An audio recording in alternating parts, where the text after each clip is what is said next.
আমার কুকুরটা শোবার ঘরে একটা জামা খুঁজে পেয়েছিল। আমার প্রেমিকা সেটা দেখে ভীষণ চটে গেল, কারণ ওটা ওর ছিল না। রাগের মাথায় সে আমার সাথে সম্পর্কই ভেঙে দিল। আমি খুব রেগে গিয়েছিলাম, তাই কুকুরটাকে বাড়ি থেকে বের করে দিতে চাইলাম।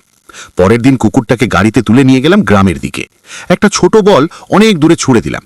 কুকুরটা বলটা আনতে দৌড় দিল। আমি সাথে সাথে গাড়ি চালিয়ে চলে এলাম, কিন্তু বাড়িতে পৌঁছতেই দেখি মুখে বলটা নিয়ে কুকুরটা ফিরে এসেছে। এরপর আবার ওকে জঙ্গলে নিয়ে গেলাম, আবার গাড়ি নিয়ে পালিয়ে এলাম, কিন্তু কুকুরটা ঠিকই ফিরে এলো। আমি তো অবাক। তৃতীয় দিন চিরতরে মুক্তি পেতে ওকে অন্য একটা শহরে নিয়ে গেলাম। বল ছুড়ে দিয়ে ওটা আনতে পাঠালাম, আর আমি দ্রুত সেখান থেকে পালিয়ে এলাম। কিন্তু রাতে কুকুরটা একটা পথ কুকুরের সাথে দেখা করলো।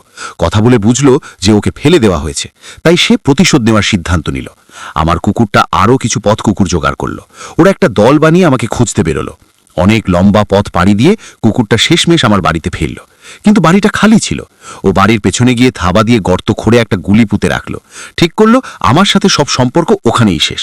কিন্তু কুকুরটা যখন আবার ঘরে ঢুকলো, আমিও তখন বাড়িতে ফিরেছি। ও স্বভাববশত আমাকে দেখে ল্যাজ নাড়ল, কিন্তু আমি তো অবাক। রাগে দরজা বন্ধ করে একটা ব্যাট হাতে নিলাম। ওকে মারতে যাব, ঠিক তখনই একটা বড় কুকুর দরজা ভেঙে ভেতরে ঢুকলো। আমি তো হতভম্ব। ও সোজা আমার দিকে তেড়ে এলো। আমি ব্যাট দিয়ে ওকে ঠেকানোর চেষ্টা করলাম। অন্য কুকুরটা আমার প্যান্ট কামড়ে ধরলো। আমি রাগে ব্যাট ঘোরালাম, কিন্তু ও খুব চতুরভাবে সরে গেল। আমি পড়ে গেলাম। শেষমেশ আমার কুকুরটাকে ধরে ফেললাম। ওকে চেপে ধরে অন্য কুকুরগুলোকে ভয় দেখালাম, কিন্তু 3টে কুকুর সারিবদ্ধভাবে দাঁড়িয়ে গেল। আমি কিছু বুঝে ওঠার আগেই একটা আমাকে ধাক্কা দিয়ে ফেলে দিল। বাকি দুটো আমার পা টেনে ধরল। আমার কুকুরটা আমার শরীরের নিচের দিকে ঝাঁপিয়ে পড়ে আক্রমণ শুরু করলো। যন্ত্রণায় আমি অস্থির হয়ে গেলাম। শেষমেশ ওরা আমার ঘরটাকে তছনছ করে দিয়ে নতুন জীবন শুরু করতে শহরে চলে গেল।